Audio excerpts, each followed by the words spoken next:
So 1, 2, 3 in the place to be. I am King, and we have the legend, DMC. Sir, how are you today? I'm good. It's good to be in a place to be. Thank you so much for joining me today, man. I can recall when I was younger, performing as you, singing My Adidas at Velsburg Park in Newark, New Jersey. Wow. And just the impact you've had on me, the culture, it's been absolutely amazing. So thank you so much for taking your time to chop it up with me today. Good to be here. Good to be here. Awesome. So I have a few rapid questions. Okay. Give me some quick one-word answers, and then we'll do a deeper dive. Okay. You okay with that? Yes, sir. All right. So DMC, what was your biggest influence in life? Comic books. Okay. Which character? Peter Parker. Okay, he's from Queens too, right? Because of Queens, yes. Queens, okay. Exactly. The most impactful hip hop song ever. Oh, wow. The most impactful hip hop song ever. Probably The Message. Yes. The Message. Broken Glass. Everywhere. Everywhere. Yep. The most impactful hip hop lyric ever. 2 bars, 4 bars. Oh my goodness. It's probably everything Chuck D ever said. Because there's 2 bars, there's 4, there's one record called Time Bomb where he rhymed for 3 minutes and didn't stop. No chorus. Just powerful phrases and quotes.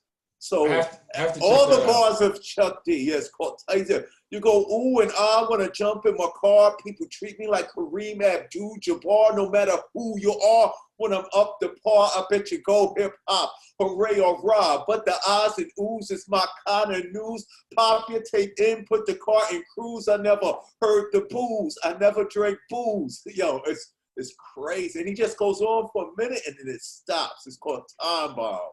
I have to look it up. I'm the biggest E fan. I've never heard that track before. Check it out. Time Bomb, Public Enemy comes to me and Ed Lover. Oh my God, we love that song. So speaking of lyrics, what is your most favorite lyrics that you wrote? I have probably of yours. You do? Okay, mine is probably I'm DMC. In the place to be, I go to St. John's University, and since kindergarten, I acquired the knowledge. After 12th grade, I went straight to college. Light skin, living greens, and I love eating chicken and collard greens. Because what was powerful about that, it was surprising because I made that record right out of high school. I got accepted to St. John's University. So for me to brag about school being cool was like unheard of. And then for me to be rhyming, what the hell is he talking about chicken and collard greens? But it was me rhyming about who I was, who I am. And it had a great impact on the younger people in my neighborhood just before we blew up. So all the kids, they knew me as Daryl. So it was like, Daryl, what the hell? You go to St. John's University? And I was like, yeah. And I was able, that built a dialogue. I was able to say, yeah, I've always been a straight A student. I've always got good grades. I've always liked reading and writing and stuff like that. So they was looking at me, you mean you can have gold chains and Kangos and Gazelles and Adidas and still go to school? And it was like, so some of those young kids started going to school, got diplomas, and went to college. You know what I'm saying? They saw other things than just athletics and hustling. When I said that with that attitude, it was like, hold up, this guy around school, we hate school. But then they realized that, yo, you go to, it was all about just getting, so I told them, yo, knowledge is just information. Education is just information. What you learn in school, what you learn in a textbook, what you see on TV, what your mother, all of it is just information. Take all of that information, use the ones that will empower you, and you got an education.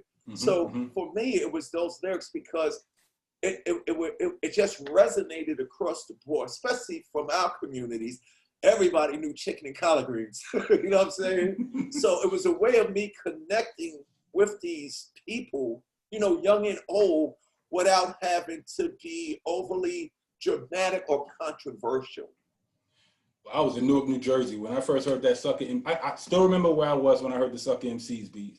First time I heard the message. And that bass, bam, bam, bam, bam, bam, bam, bam, but your verse, literally, it has to be the most quoted verse in hip hop history. But that just in terms of identity, in terms of kind of identifying who you are, feeling that was the key. And it just on so many levels, brother. Yep. I don't even, and I don't know if you knew that in the moment, but that was life changing for billions of people. Well, I did, but because prior to that, the real pioneers is everybody before Rap is the Light. Those are the real pioneers and creators of this thing. You know, we people. Most of the people who get accolades and celebrated in hip hop get celebrated from the recorded industry part of hip hop. But I'm talking about from overall impact and presence and presentations. The thing that the person that gave me confidence to rhyme that way about school and being cool and these other things was Kool Moe Dee. Because Kool Moe Dee, he was known, Kool Moe Dee was, you know, Kaz, Kool Moe Dee, and Eminem, Kaz, Kool Moe Dee, and Melly Mel was our generation's Jay-Z, Eminem, and Jadakiss. Like, they was on that level. Everybody looked up. But it was always Kool Moe Dee, in the midst of just being so incredible on the mic with his rhymes and stuff like that. He would always drop knowledge. And they did a song in 1984. It was called Yes We Can. And they sampled the Pointer Sisters. I know we can make it. I know that we can. I know darn well that we can work it out. But yes, we can. And the bass line was doo ba doo ba doom doom jacko boom ba doom doo ba doo ba doo. But it was funny. The record was it was a socially conscious record, but it was done in a very straightforward hip. It wasn't like the message was just a whole nother level.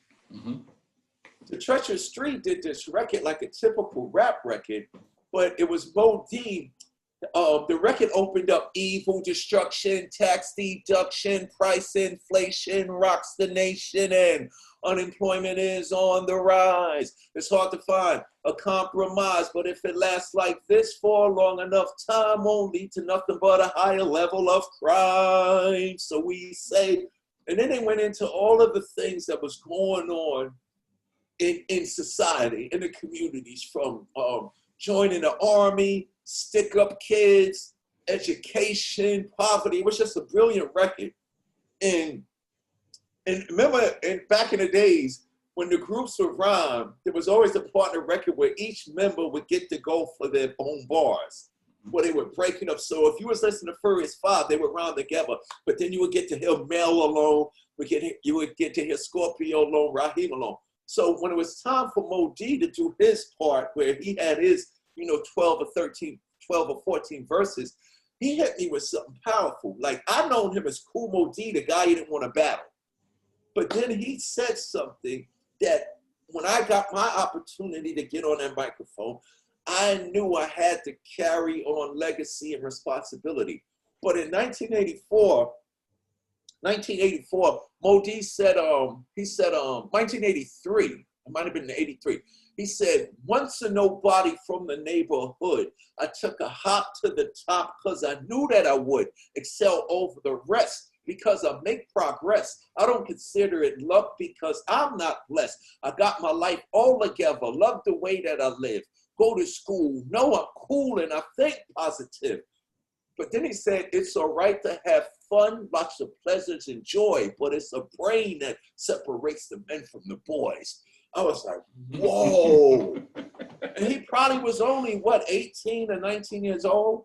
So that was powerful for me to see a guy who was in my age range, who looked like me and sounded like me, finally saying something our mothers and fathers always been telling us. So when he did that, I was like, wow. So that made me say, yo, it's real cool to be school, you know what I'm saying? To get an education, go to college, you ain't gotta be in a gang. Like it was Moe Dee said, hey, I ain't gotta be in a gang. Moe Dee said it, that means it's cool. So when I got a chance to get on that microphone, I remember the impact it had on me. So I said, if I say this, what's gonna happen with these younger kids? And years later, about 20 years ago, I was on an interview, and it was taking calls. We have DMC in the radio station, call and ask questions. So this dude called in. He was like, yo, DMC, man, what's up? My name is Peanut. I'm from Houston, Texas. Now, let me just tell you something. He said, when I was a young buck, I thought that I had it all. He said, I had my Adidas, I had my Gazelles, I had my Kango hat, I had my Godfather hat, I had my Adidas suits, I had my leather suit. You know what I'm saying? He said, I had my dime bag of weed and all of that stuff. I was out there hustling, you know what I'm saying? Had dudes working on the corner for me. But then you came along and you started rhyming about be cool, don't go to school, don't mess with drugs and thugs so you can still be cool. And then you came with that Suck MC rhyme. And then he said, yo, right in that moment, I realized I didn't have it all. So he said to complete his persona, to go along with his Adidas suits and his Adidas and his glasses and his Mercedes Benz and his gold chains, he said he went and got a GED because he said he felt incomplete. Because I was riding up at DMC at St. John's University. He was like, yo, I'm lacking something. So he said, just to be cool, he went and got a GED. But then he said, with the GED, he was able to take weekly courses at the local community college. And it wasn't until he walked in those doors where he saw all the possibilities of life. He said, that's hip hop to me. He said, man, right now, I'm living in Houston, Texas. I'm in $1 million house and I got 2 cars outside. And he said, what he said was this. He said, y'all didn't preach. Y'all didn't say we was wrong for selling drugs. Y'all didn't say we was wrong for being in a gang. He said, y'all gave us the options. He said, just for you saying what you said helped me. He said, if you never would have said that, I wouldn't know that. I would have probably ended up dead or in jail somewhere. But he said, because you gave me the information to let me know there's something else I could be doing, and that's what it's about. And he said, yo, I don't rap DMC, but now I can go tell my story, like you said it in a rhyme. But now I'm going to go into the schools and I'm going to go back into the streets and I'm going to tell my story without a microphone to these young kids, because he said he saw the power of hip hop. He said, that's hip hop to me. And I was like, wow. Same thing I did to you is the same thing that Mo did to me, and we just laughed. It was just a beautiful thing, man. So it's cool when you talk about the messenger, right? Like Kool Moe Dee sharing that with you in a way that maybe your parents are saying the same thing. Same thing. Saying it hits you a certain way. You don't want to hear it. And also you talked about saying it the way you were saying it with aggression. You got your with an attitude. With an attitude, with confidence. The swag, the whole thing. It was life changing. So I guess the question I'm sure the viewers want to know is, do you still eat chicken? Do you still eat collard greens? Yes, I still eat chicken and collard greens. I don't eat it as fried as much. Okay, you know what I'm saying? You can grill it, grilled chicken, throw some barbecue sauce up in there and stuff like that. The times that I do eat it fried is when you go over your aunt's house or you go over a family member. You got, where you sit. But now that I'm older now, so I can't eat it when I was younger, I could eat everything because you're always running, you're burning calories. But so now I still love the chicken and collard greens, sometimes fried, but the majority of fried, you grill it.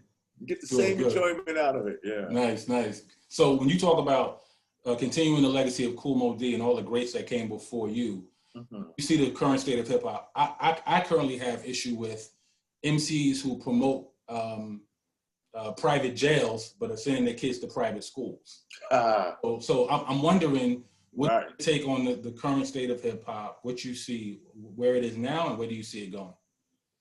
Well, the current state of hip hop, you just made a good example. There's a lack of responsibility.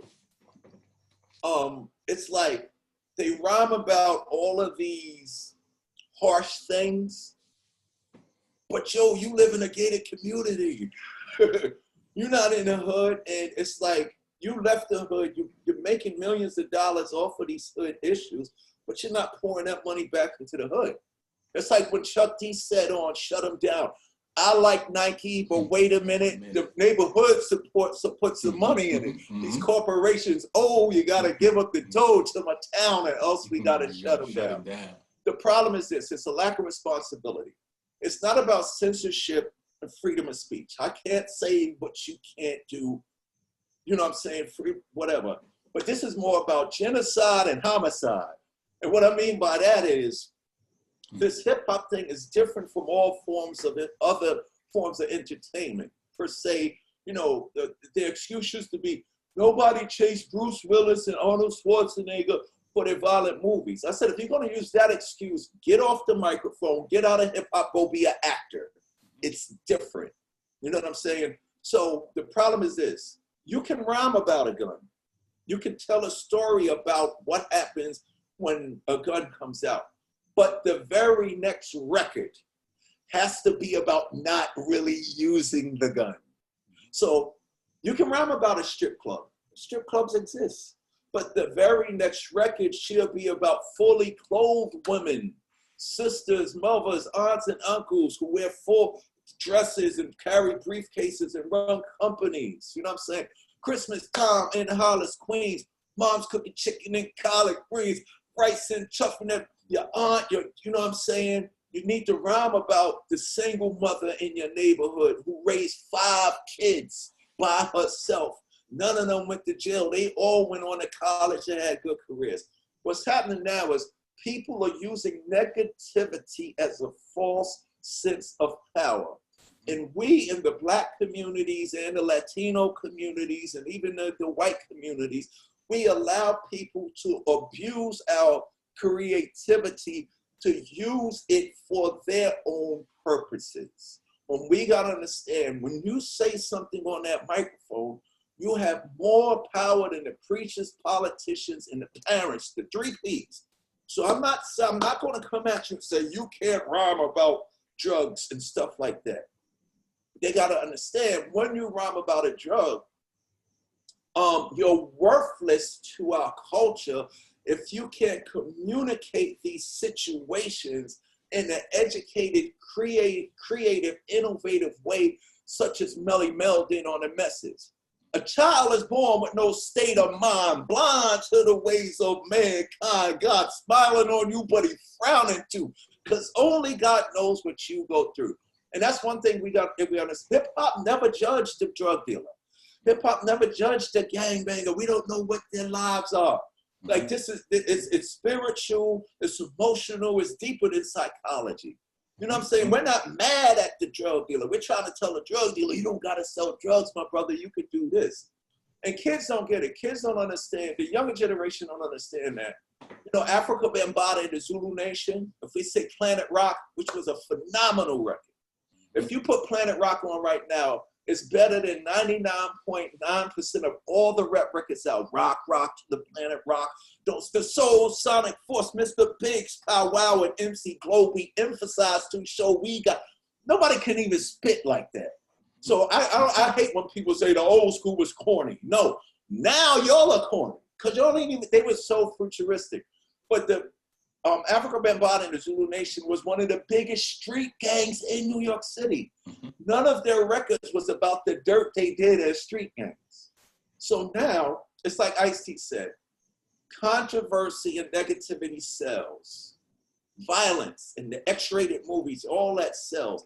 But at the same time, positivity sells. We just gotta work a little harder. To run negative record, damn near don't need no marketing dollars behind it.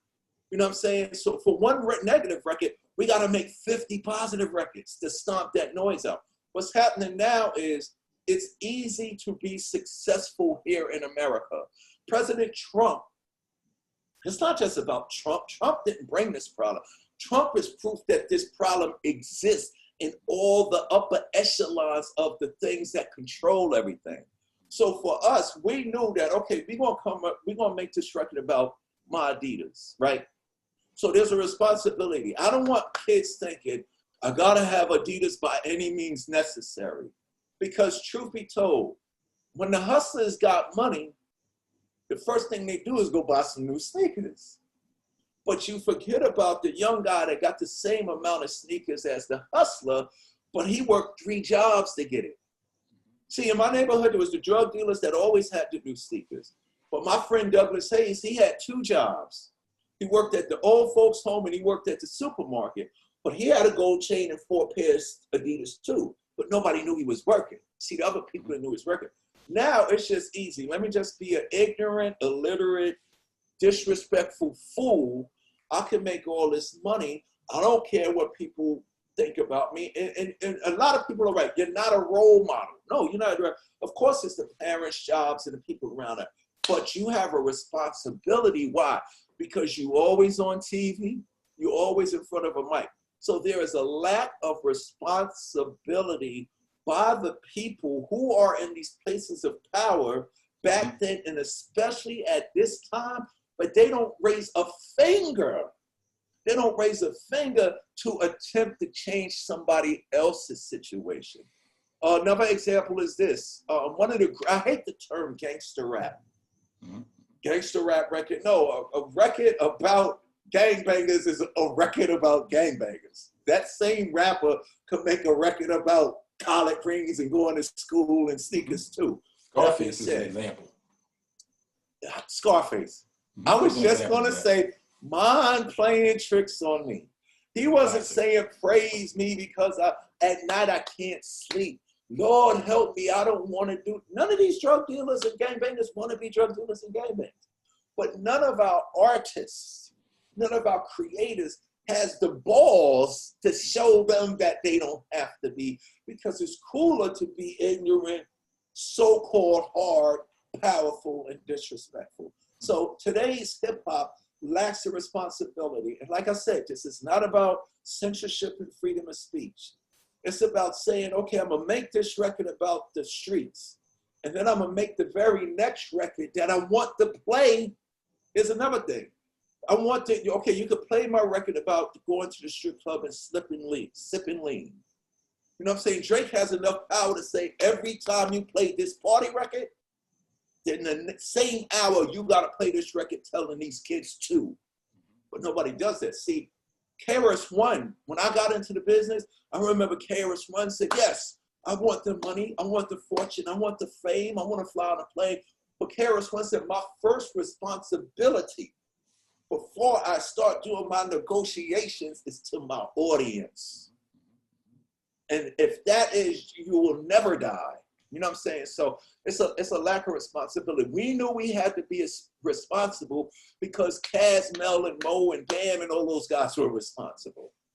Yes, the music is so impactful on the youth. It's amazing to think about how you impacted me, KRS-One, Chuck D, De La Soul, Rakim, Eric B. Like it was Tribe Called Quest, music, Naughty by Nature, all the Naughty by Nature,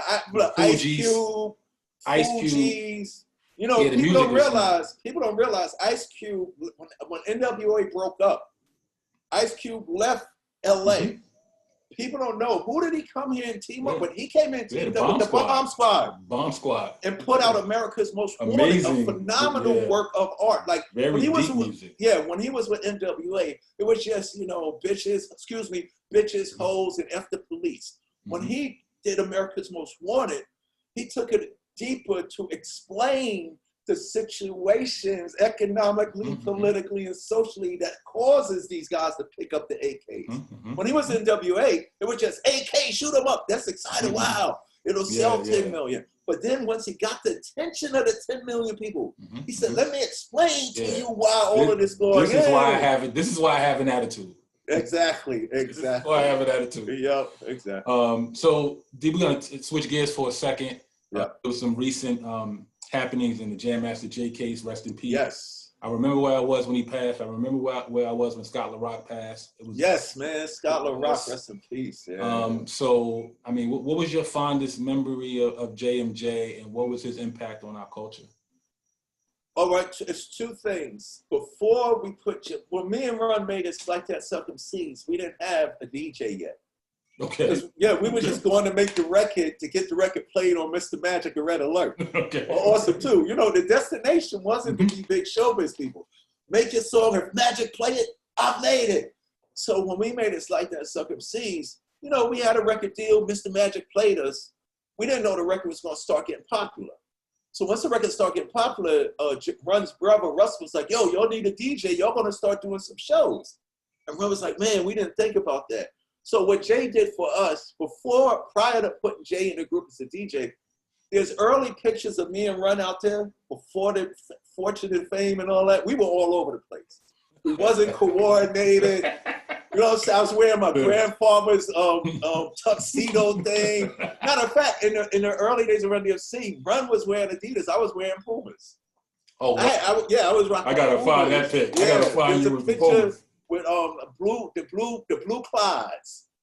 But what Jay did to us, when we went to pick Jay up for one of our first shows, we pull up in front of Jay's house on 203rd Street in Hollis, right? So he comes out the front door. Remember, he got the big 4-speaker JVC, the 2-cassette 4-speaker JVC. He got on the white Adidas with the black stripes, right? And he ain't got no laces in them. He actually got the laces around his neck, right? So he steps out. So he got on the white Adidas. He got on the white Superstars with no laces in them. He got on the black Lees. Remember Lee jeans? Yeah, I remember Lees. Yeah, absolutely. Got the black Lees on. He got the black Adidas jacket on with the white stripes. He got the black sweatshirt on. And then he got the Godfather hat on. And he's standing. And when he stepped out on stage, before our first producer, Larry Smith, Larry put me inside the Cadillac. Our first producer, Larry, and Russell was always telling me and Run, yo, y'all need to get coordinated with your stage gear and all of that. So me and Run, our joke was, yeah, we trying to figure it out. We're not wearing what Flash and them was wearing, though. And it was a reason why they were doing that. Because they didn't have no rappers to look up to. Their idols was the Rolling Stones, Parliament Funkadelic, and Rick James. That's why and Billy Idol and all the punk bands. So, but when Jay walked out on the stage, we saw what Jay was wearing. That's our stage outfit. Because it was something that every young person in the hood could relate to. If you didn't know Parliament Funkadelic, and me and Ron walked down on stage wearing it, you'd be like, what the hell? But if I come at you with some Adidas and a Kango on, we on the same level. So Jay was our style. Jay was our connection to all the people in every neighborhood. Also, Jay was our music. Because me and Run, two different personalities. So Jay was able to say, okay, D's this, Run is this, I'll give you that to bring it all together. So Jay was the glue to bring the yin and yang together, the dark and the light together, the up and the down. He was the glue to that. So it was honorable to see that the police didn't give up on his case. Like the lead detective on it said, till the day I die, I'm gonna pursue this. Even if I retire, I'm gonna pursue it. So it's beautiful that they didn't give up on, giving Jay's family some closure. For Run DMC, Jay was the music, Jay was the vibe, and Jay was the sound. And without that, every group, Snoop got Dre, and Dre was the sound of NWA. Everybody, DMX needed Swizz Beatz. There's individuals that give you your feel and your vibe, and Jay was the everything for Run DMC. He was the glue that made it work. That's awesome. Made rest in power. Yep, exactly. Y'all took the beat from the street and put it on TV. Yeah, and I think that's Run DMC's greatest accomplishment. We was fortunate to become the face of hip hop. Like we was the bridge to the old school and new school, but now everybody after Run DMC says it's because of y'all, because of what we did. But the reason why we was able to do that, we never forgot what the guys before us was doing. Because we're in a different day and age now, even with athletics. The times that I've been to all-star games and Super Bowls and stuff like that, I would always see the veterans and the OGs and the legends doing their interviews, and it's heartbreaking to see, but I could understand why. They would always ask people like George Gervin and Kareem Abdul-Jabbar, yo, do you go and talk to the young people? And they'd be like, nah, because the young people don't want to live. But that still don't stop me. I'd rather live my life by example than be chasing the young guys around doing that. And it's the same thing with us. You know what I'm saying? It's the same thing. People always ask us, do y'all go talk to these? No, the information is there. You know what I'm saying? The knowledge is there. The examples are there.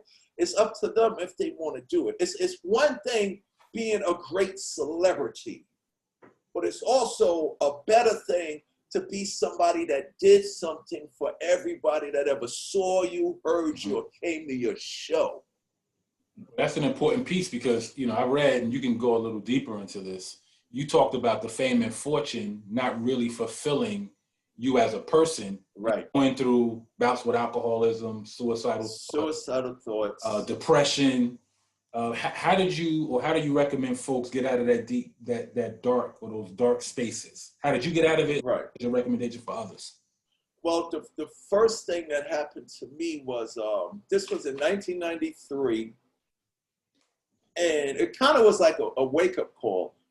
From like 80, I would say from like 84 to 88, it was Kings of Rock, Run DMC. In 1998, everything changed because we inspired people like Cool G Rap, Rakim, and Big Daddy Kane. So they brought a whole nother level of dynamics and presence and presentation to the game. And that being said, the whole industry really exploded. Like that 90s period of hip hop, it was just phenomenal, from Rakim being there to Cypress Hill to everything, Lords of the Underground, you know what I'm saying? So in the 90s, early 90s, Run DMC was highly respected, but we wasn't participating anymore. But we were still getting the love, because y'all the pioneers, y'all the OGs, right? So that was cool. We wasn't thinking of nothing about that. In 1993, we put out a brand new album in the midst. We the old heads in the midst of all of this new energy. And fortunately, we were saved by one of the greatest producers ever in hip hop, Pete Rock. Down with the Kings. Pete Rock produced Down with the King for us. And Down with the King, for a lot of people that need how I make people understand it, Down with the King did for Run DMC what Walk This Way did for Aerosmith. It brought us back.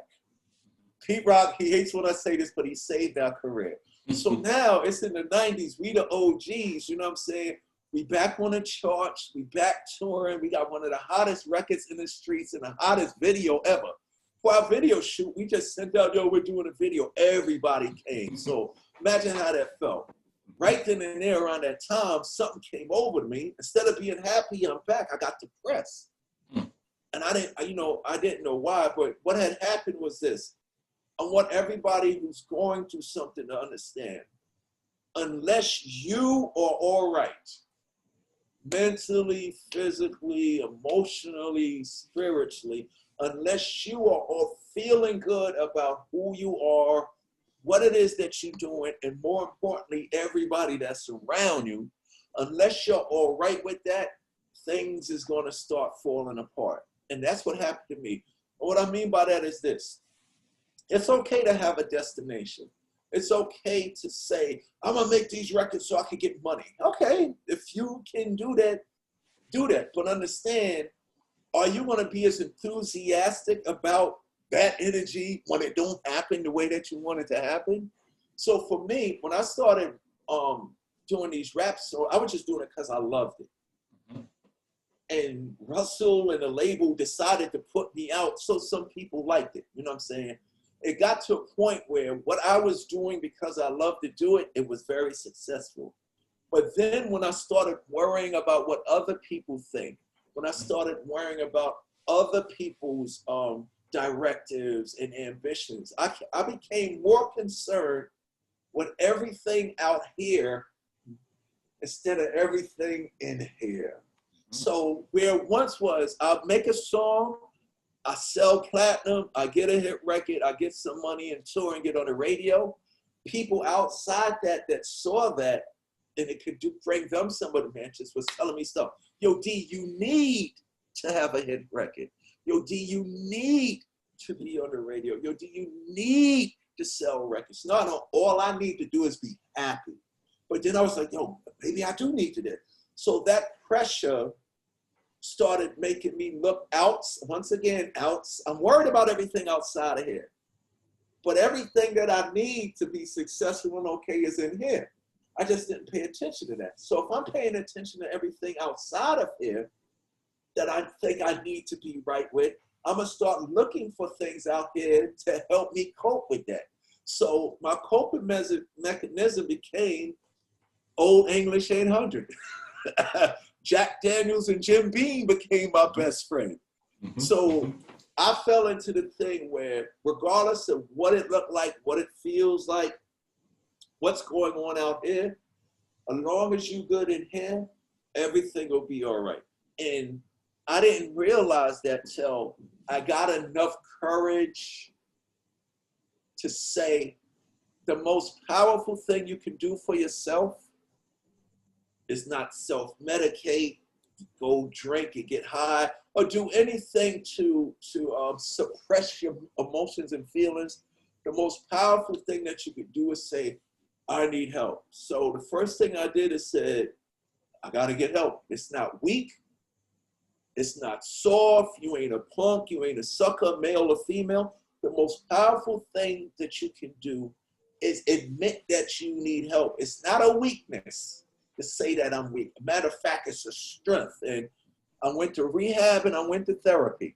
And therapy, especially for us dudes, it's the best thing that you could ever do, because it's you looking at you and saying, Daryl, what could we do? Once you get it's okay between me and you, then you could go sit in front of a third party and not be ashamed. My whole thing is your weakness, desire for help, anxiety, depression, substance abuse, suicidal thoughts, anorexia. It's all right, man.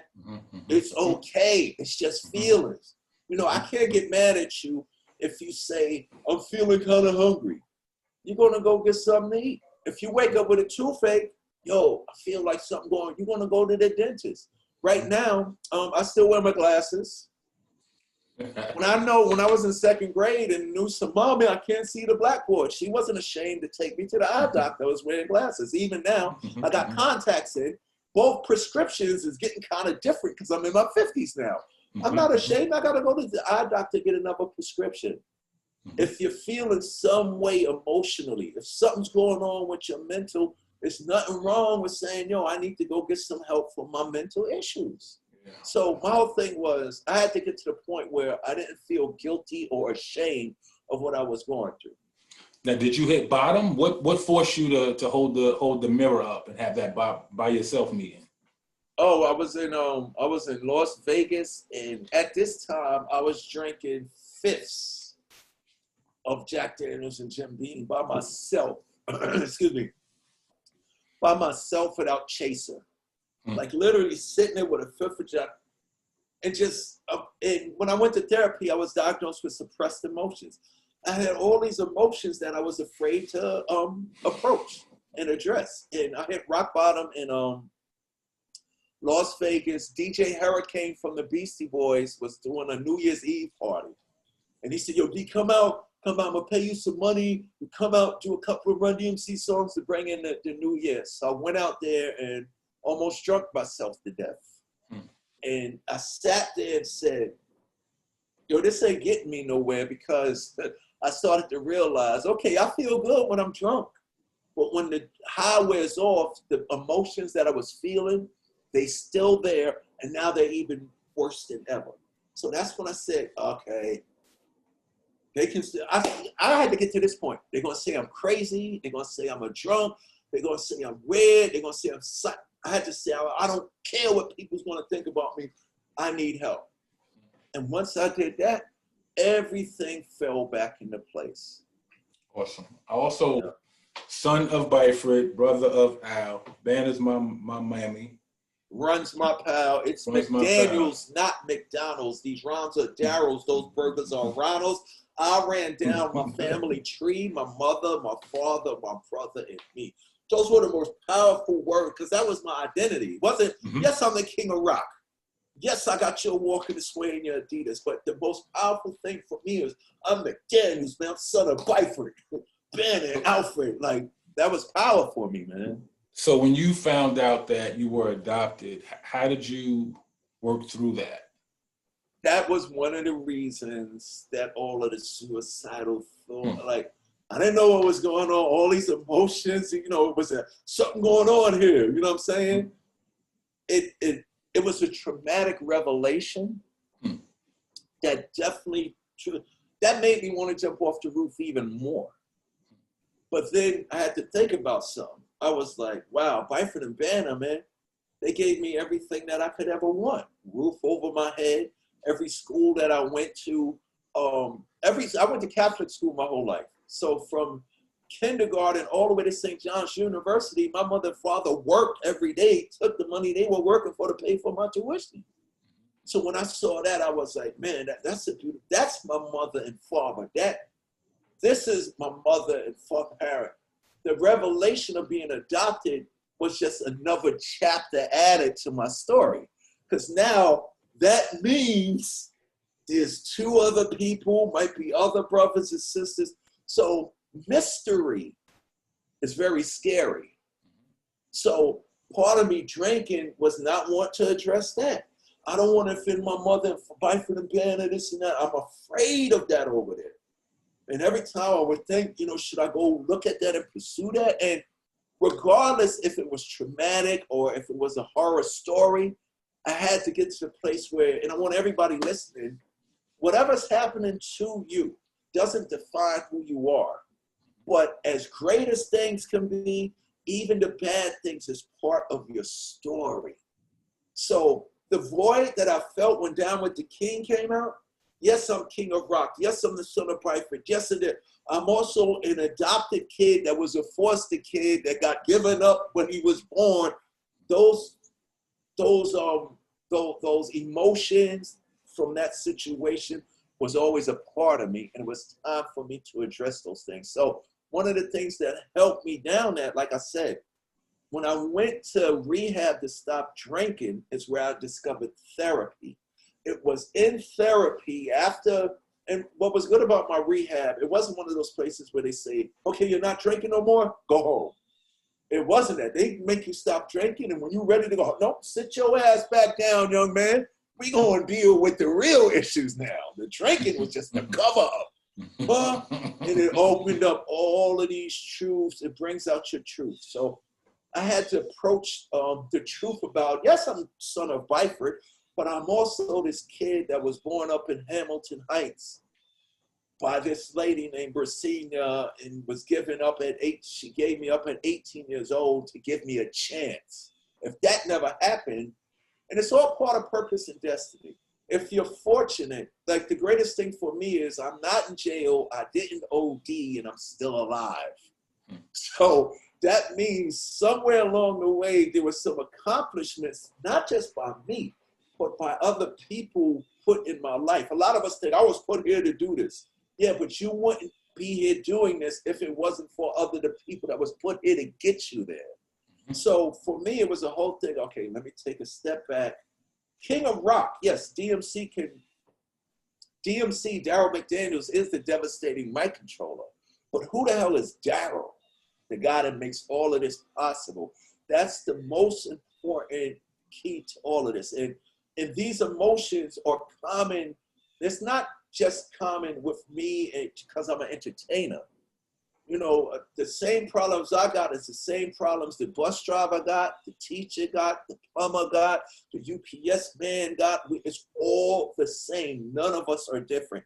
So for me, the King of Rock, the Walk This Way dude, was just to set up for what I was really put here to represent. It's not all about me, it's about all of us. And once I went to rehab, once I went to therapy, and I was able to talk, it's all about how do you feel about that? Now how I act, if I don't feel good about a song or a situation or a show or a relationship, I don't mess with it. I'm not gonna die, another one will come. And that's what I want people to understand. It's okay to make mistakes, because if you make a mistake and you're still here, it was just another lesson learned. Absolutely. You mentioned Walk This Way just now, and I remember in the mid-'80s when it came out, I didn't fully understand it. Now a lot of that it knocked down walls and helped communities. Right. What was your take on Walk This Way initially, and what's your take on the impact now? Yeah, initially, all Walk This Way was supposed to be a sample beat for me and Run the Rhyme over. It was going to be that music, it was going to be a loop. Jay was going to loop it. And I remember my rhyme, because it's 86 now, so we've been out for 3 years. We dropped Suck 'Em Season 83. So my rhyme was, I'm DMC and the place to be. Been rapping on the mic since '83. I'm the best MC in history. There will never be an MC better than me. And then Run was supposed to go, I'm DJ Run and I'm #1. Here to get it done and have some like it would have been dope, right? So that's what it was. Rick Rubin, who became our producer at this time, he comes in the studio. He goes, y'all should do the record over. So me and Run, we was thinking from the limited hip hop spectrum. We're gonna sample it, we're gonna do it over, we're gonna sample it, and we're gonna rhyme on it. It was Rick Rubin who suggested we do the record the original way the band originally did it. So Jam Master Jay, being being a savant and a pioneer, yo, gotta be a real, Run a whole lot weight, because rock rap to us was Rock Box and King of Rock. A rock beat with me and Run rhyming about us. Jay was like, yo, y'all gotta learn the lyrics. You're gonna do this. Me and Run thought it was the worst idea ever. So the moral to the story to all you students, all you scholars, and even grown people, always be open to try something new, because it might not just change your life, it can change the world. So the beautiful thing about it was Rick didn't just have us do the record over ourselves. He had us do the record over with the original people, which was smart, because now when the world see us, they see where it came from. So everybody was like, wow. It was the actual manifestation, personification of two cultures, two genres, two musics, and two classes of people coming together. And like you said, the significant thing about it in the beginning was we just wanted to make a dope rap song. We had no idea, and this happened a couple of years ago. When I travel the world, people always go, yo, DMC. When Steven Tyler takes the mic stand in that video and knocks down that wall, that didn't just happen in the video, that happened in the world. And it gave birth to, Kid Rock says, Run DMC and Aerosmith had a baby. He popped out. Rage Against the Machine, Blink 182, Nirvana. You know what I'm saying? It brought black people and white people together. It brought rock and roll and hip hop together. But also it already showed how the beautiful world and the power that we have as a culture of people have. We can solve all these problems. There's somebody up in the White Houses of the world not allowing us to bring our flair and our vibe and our love and our style to everybody, because they're afraid of the beautiful world of harmony that we're going to create. Walking Away was the living, was the manifestation of that. Eminem, Eminem did the speech to induct us into the Rock and Roll Hall of Fame. He was this little white kid in Detroit that saw Run DMC and said, that's me. You know what I'm saying? So Walk This Way had a huge impact than just what it did commercially for us. It manifests the whole vibe of what this hip hop thing is about. Absolutely. So what is DMC doing now? I know you have a comic, just heard your recent single, Fight. What else is going on with you artistically? I'm ready to put out, it's going to be two musical presentations. One of the projects that I'm working on is being produced by Bumpy Knuckles, aka Freddie Fox, who's one of the greatest lyricists in the game. Everybody know him for, don't put him on a record with your favorite artist, because he's going to steal the show. That cat, but what people don't know, he's really a great producer from having, he worked with Premier, he worked with Diamond D, he worked with Lord Finesse. Like, he's been around some of the greatest producers in the game. So he's actually learned a lot. So he's really a great producer who doesn't just know hip hop. He knows rock, he knows jazz, he knows funk. So he's producing what we call it block music, because we don't like the connotation of old school guys used to do hip hop. You know what I'm saying? So it was like, okay, we gotta label our hip hop with something that makes us feel like we're not ashamed to be the oldest guys in the room. You know what I'm saying? Because we would bust everybody's ass. You know what I'm saying? And so that's not it. So we're doing this style of music. It's what it is. It's just straight up hip hop, not made for the recording industry, but it is the thing that they should be doing in it, because I remember what I'm trying to say is when we did Circumcised, it was just me and Ron rhyming over a beat. And in the years in the success of hip hop, when you go to a label or you go to a radio station to play your record, they always go, we need a radio record. We need a radio record. And that was going on for like 8 months, and we was running around. This was in the early 2000s. And my manager's brother, Patrice Lamerville, who worked with the phenomenal DMX.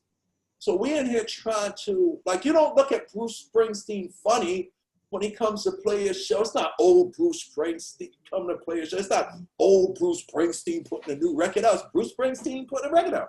You know the classics. It's like Mick Jagger and them say, we make these new records because when we do our tour for the old records everybody want to hear, we can hear our own new record. So it just got to the point when he was asking for it. We need a radio record. We need a radio record. And my manager's brother just got pissed in this one meeting.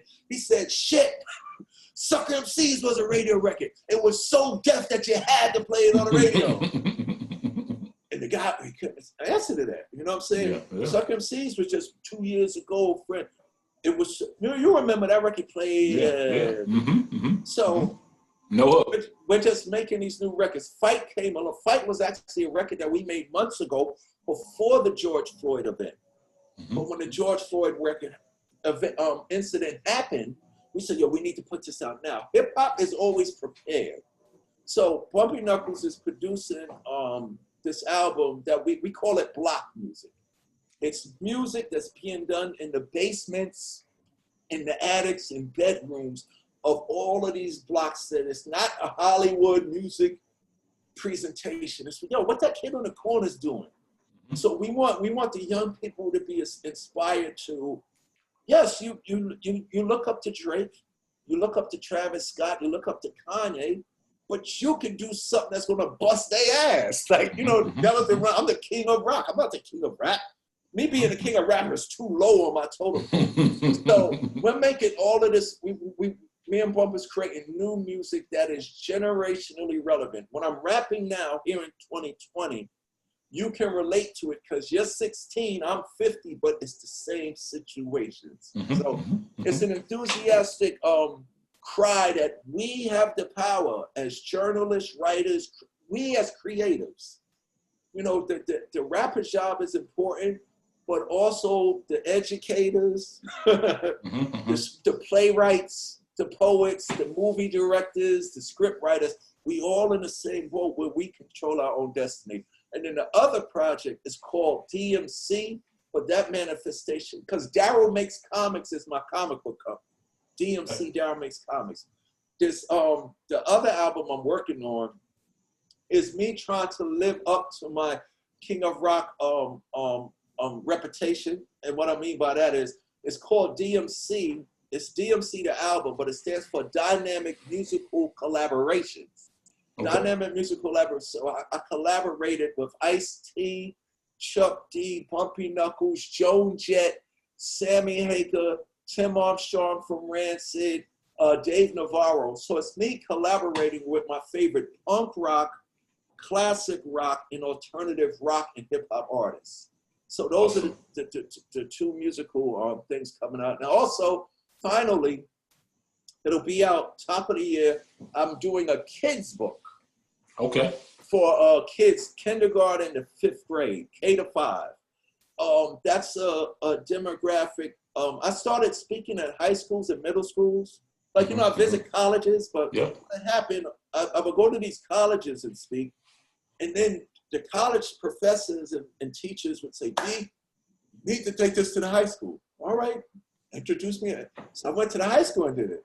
So then the high school teachers was like, because, you know, there was a thing about we got to get the middle schools now, because that's really, now it's a little different. These high school kids are grown.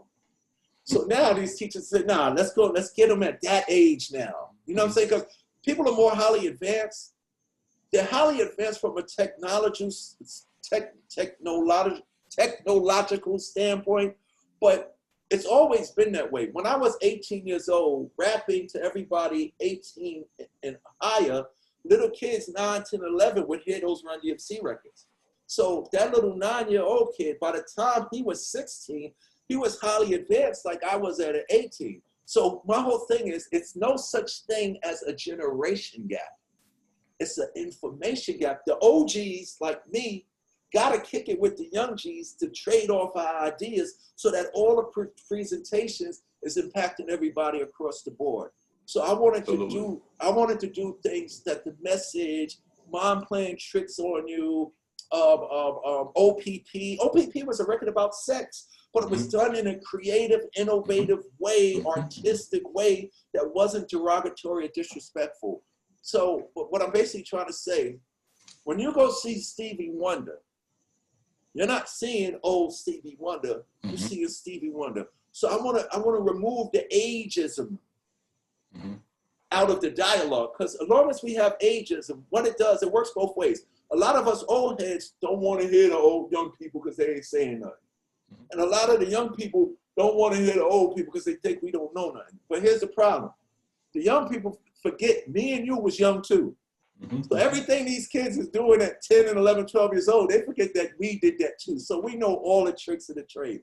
But at the same time, the young people, like what we did when we sampled James Brown and when we sampled Aerosmith and stuff like that, just the stuff that they laid out, we took it and put all our lives and our inspirations into this music, which allowed hip hop to become this beautiful thing.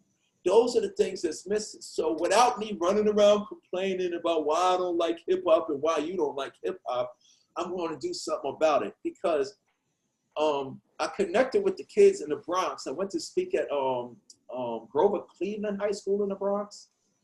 I think it's Grover Cleveland High School in the Bronx. So I'm speaking to the 11th and 12th graders. So I go, no, it was 9th and 10th graders. So these are the kids that's listening to Lil Yachty and Lil Wayne and all of that stuff. And so I go, I could relate to mumble rap. Matter of fact, I like mumble rap. That wasn't good for them, because now this old guy done ruined their world, because the last thing they want to do is have something in common with the old dude. I was like, yo, I could relate to rap. I understand what it is. They was like, oh, what are you talking about, Mr. DMC? I said, here's why I can relate. When I started out, when all of the guys that invented this hip hop thing started out, the world said the same thing about us too. What do you mean? They said, because we was going hip hop to hip hop. Everybody said we ain't saying nothing. This young hip hop ain't saying nothing. When we got criticized, see, these guys is thinking from a Instagram likes and views point of view. I said, when somebody said we wasn't saying nothing because we was so busy hipping and hopping, we stopped what? Huh?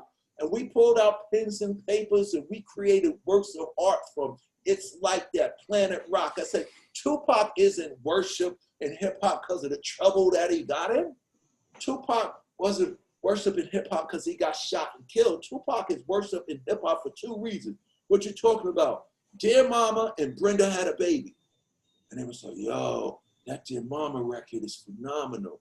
And I said, now you're understanding the power that you have. When you hear Dear Mama, the sound of the music, Dear Mama, keep your head up. These young kids will say, well, that record is incredible. I said, if Pac did that when he was a young man at 20 years old, imagine what y'all could do now. And it was like, wow. Well, I said, okay, you mumbling because it's your fun. It's your way of communication. Rick Rubin and our first producer, Larry Smith, used to look at me and all I do is rap. Blah, blah, blah, blah. My mommy said, shut up, D, cut that noise out. Rick Rubin and Larry Smith used to say, me and Run, all right, y'all guys can rap, right? Yeah, man, we don't, this and that. And Rick Rubin said, yeah, could you make a rap song that's going to make that 65-year-old lady stop and pay attention? And we were going, oh, shit. We said, now we're challenged. We're challenged to sit there and dig inside of us and make a record like Mary Mary.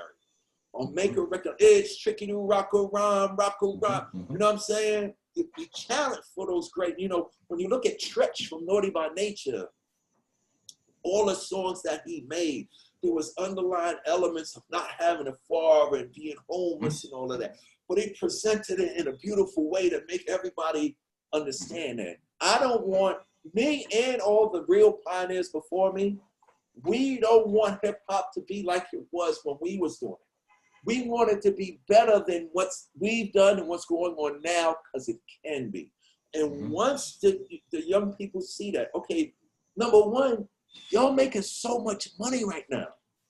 Y'all making so much money right now that there should never be a lack of opportunities in our communities. And I'm not just talking about signing your friend to a rap deal.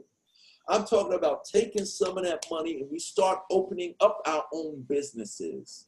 Like, it's funny, when you go on Instagram right now, and you know how the Instagram connects the themes, and every day you see all of these Elon Musk, and you see Steve Jobs, and you see the tidbits and stuff like that. Most of the people in our generation on Instagram and the media situation, we so busy looking at the size of Elon Musk's house and not paying attention to the one sentence that he said of how to accomplish this. It's like when you look at other people's communities, when you look at the Japanese community, the Chinese, in every city, and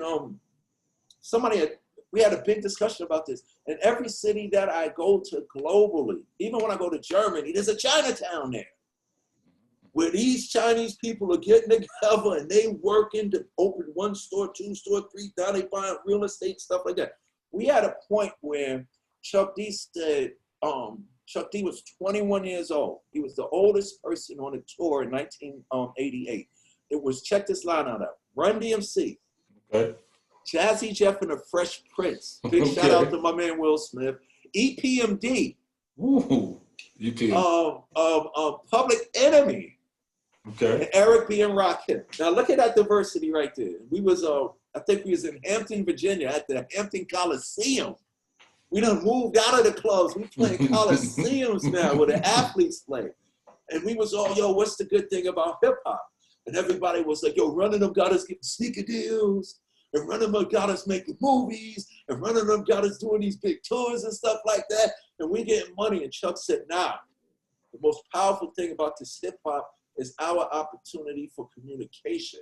And he's like, and Chuck was the oldest. With that voice at 21 years old, he was like, I'm a man, God damn it. Don't treat me like a kid. And that's 21, you know what I'm saying? But then he said this. He said, there's always a mic in front of us. We're on TV screens. We're always doing videos. We're always on the radio.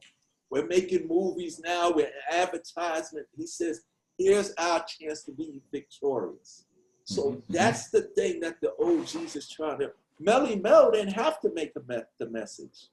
And what the young people don't understand, like I said, there's not a generation gap, it's an information gap.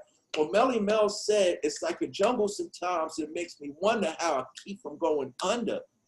That's how the young people was feeling, but that's how our mothers, our fathers, the workers, the blue collar, that's how, there was not a song in existence, you know, outside of what Earth, Wind, and Fire and everybody was doing that was speaking on the presence of us now. You know, the same way Marvin Gaye took the responsibility to make What's Going On. We took that responsibility at a young age, but it was from a mature level of consciousness. You know what I'm saying? So I think everything that we're doing now is detrimental to the success and survival of our culture. You know what I'm saying?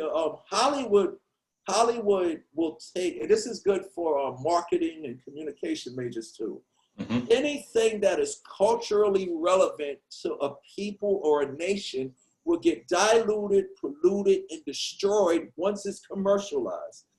Now, that's not a bad thing. The bad thing is the people of the culture allowing that to happen. And the perfect example I always use is, if you go to DC, go-go music is still #1. In the midst of all the LLs and Drakes and stuff like that, the people of DC will not let go-go music be forgotten. So for us, with all its powers, I mean, we look, the clothes, the style, everything that is hip-hop, you know what I'm saying? Us black folk, we dictate what they drive, what they wear, how they talk, how they walk. That shows that we have power. Our success does not manifest I'm talking about our success does not manifest manifest itself till we start utilizing our own powers and stop letting other people do it. Everybody's profiting off us. That's why ownership is good right now. Own your masters, control your copyrights, this and that. All of us, we don't have to go to Hollywood, and we don't have to tap dance anymore. We don't have to put on the clown outfits no more. Every young person, every person who's educated is the key to getting us to the levels where we're in control. Everything that's made right now in technology, just media, is made by the geeks and nerds. You know what I'm saying? Everything people steal and lie for is created by educated people. So once we started noticing that back in 1975 up in the Bronx, where, instead of me being a street gang, let me just go to school to get some of this knowledge so I can utilize some of this information and apply it to my life.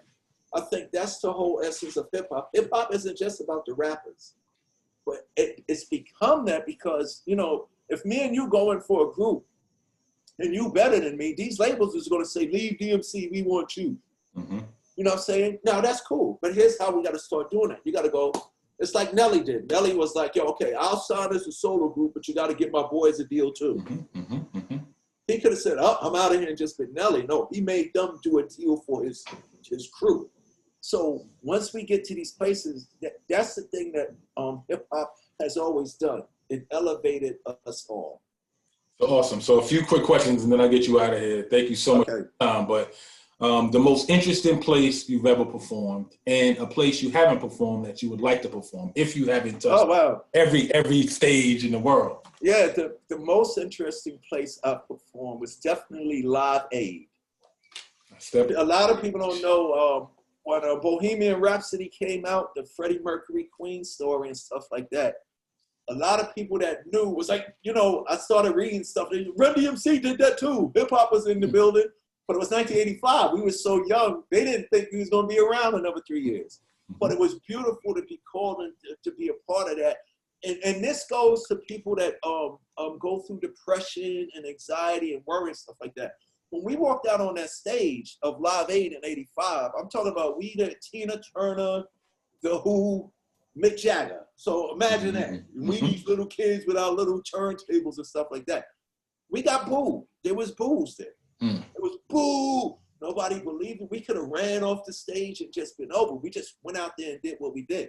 So it was an honor because after the performance, the people that was booing was like, oh, that was very good. So Live Aid definitely was the most interesting place because prior to that, we was just in the confines of our own hip hop culture. It's safe here being with the breakers and graffiti writers. It's a whole big responsibility to go out there and represent all my people on the stage of Live Aid. But we went out there, and like I said, we could have cussed everybody out, threw the mics down, and not performed. We, you know, after 2 minutes, those boos started dying out. So don't worry about don't worry about the comments you see on Instagram, don't worry about the comments on Twitter. Those are just people's opinion. Your most important opinion is how you feel about yourself.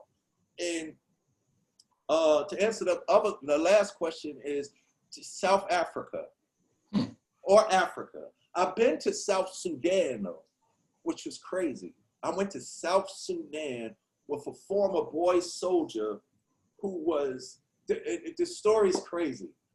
My friend Emmanuel Jal, when he was a kid, the rebel soldiers came into his village and killed all the adults. He was 9 years old. The rebel soldiers come into his village, they kill all the adults, and they take the kids and they make the kids go fight against the war against the government. And they put bombs on the kid. Yo, it's the horrible story. So it was him and about 30 or 40 of the other little kids. A bunch of them got tired of killing their own people. So they go AWOL.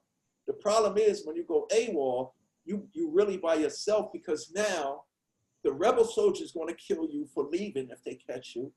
And then the government soldier is going to shoot you on sight because they don't trust you.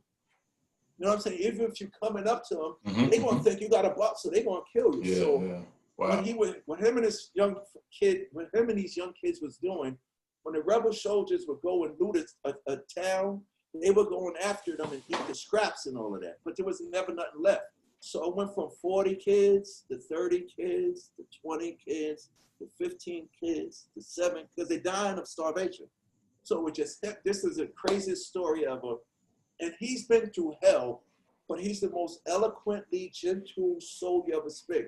It came down to him and his best friend. And his best friend, imagine this. I look at you and say, yo, if I die, it's okay for you to eat me. Imagine how he felt. So what happens? His friend dies. So he said his prayer to God wasn't come save me and all that. His prayer to God was the pros and cons of eating his friend and not eating his friend. Wow. Now, God must have been looking out for him, because just the UN soldiers come and they rescue him. They take him to Kenya, Nairobi, and they put him in the orphanage. But he's wild. He's in there fighting. He's bringing this 9-year-old, 10-year-old kid who lived a year in the jungle, killing his own people, stabbing, like the work. So they trying to rehabilitate him in Kenya, Nairobi.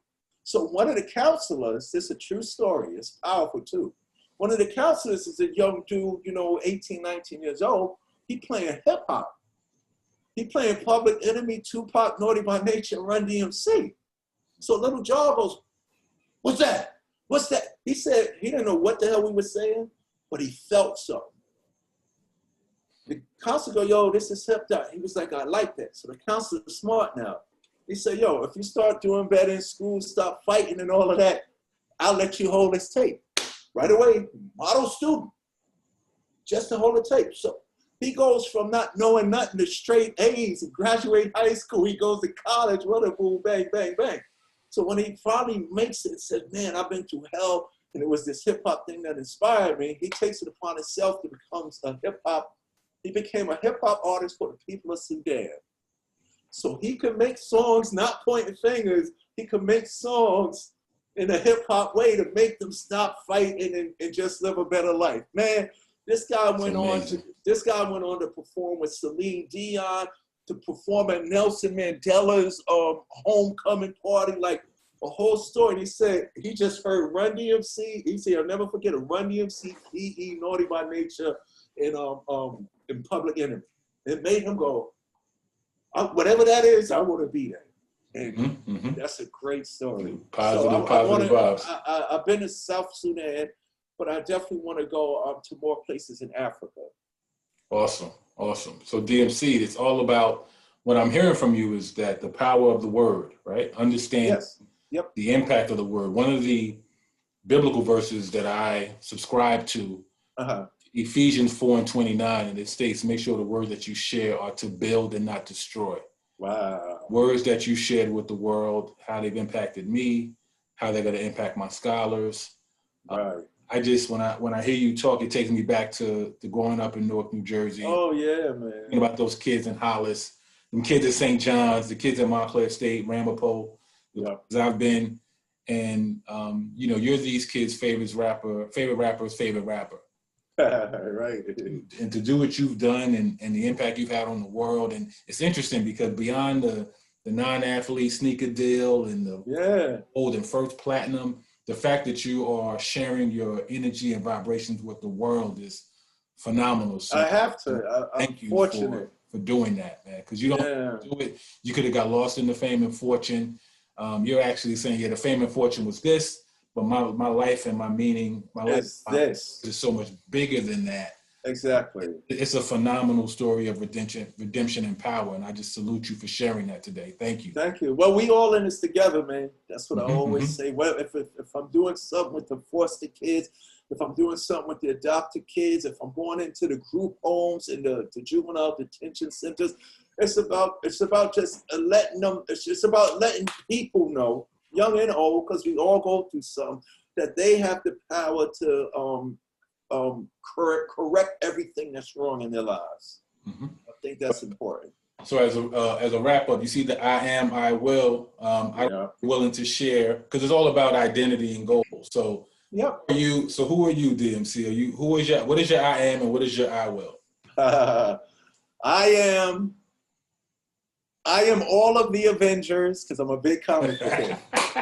I'm a thunder god like the mighty Thor, you know what I'm saying? And it's funny, I did Son of Bifrost because of the Son of Odin. Oh, Because, wow. Wow. The Son of Odin, he's Thor, right? He's the son. Odin is his father. He's from Asgard. He got a brother named Loki, and he got a hammer. So when I was sitting there coming up with my DMC, I said, my father name is Bifrost. I got a brother named Alfred. I'm from Hollis, and I got a wife. So I created that. So I am like I am all my favorite superheroes, and I will do what is necessary to save all of us, or at least one of us. And you saved millions and billions and transformed lives, sir. Thank you so much, DMC. Thank you. Find you? How can people find you? Oh yeah, I'm on Twitter. My Twitter is the King DMC, and my Instagram is King DMC. Okay, you've heard. And in a couple of months, shameless plug, couple of weeks, hopefully, if not a month, new song produced by Bumpy Knuckles featuring DMC, Ice-T, Chuck D, Public Enemy, and DJ Jazzy Jeff on the Wheels of Steel. Oh, man, it's going to be an adventure. I can't wait to hear it, sir. But once again, salute to you, sir. Thank you so much for everything you've done for me, the entire global culture. No doubt. So you are a living legend. Well, thank you. We all are living legends because we got a legendary story to tell together. When things get back normal, I'm coming in person. Oh, please. We can't wait to have you on campus, sir. Thank you. Thank you. So anytime you need me, you know how to get me now, man. Thank you. All right. Thank you. Bye-bye. Peace out to all the scholars. Take over the world because you can do it. Let's go. Thank you. You got it.